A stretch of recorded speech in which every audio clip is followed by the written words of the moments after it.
Živjo, sem Sašo Bertoncelj in za vas sem pripravil športni izziv. Naloga izziva je prenesti vodo v kozarcih na pladnju na drugo stran mosta, brez da jo medtem poliješ. Seveda, čim hitreje. No, ne tega narediti. Živjo! Moj športni izziv je pa povezan z vodo. Seveda jaz kot plavalka najraje počnem to, kar boste zdaj videli. Tudi vi se lotite tega izziva, izpeljite ga na kakršenkoli način hočete, lahko tak bolj zabaven ali pa športen.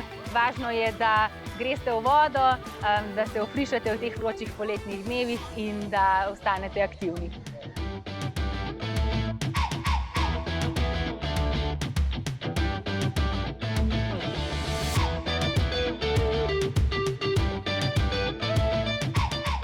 Moj predlog za športni poletni izziv je: izberite si aktivnost, ki jo imate radi in uživajte v njej.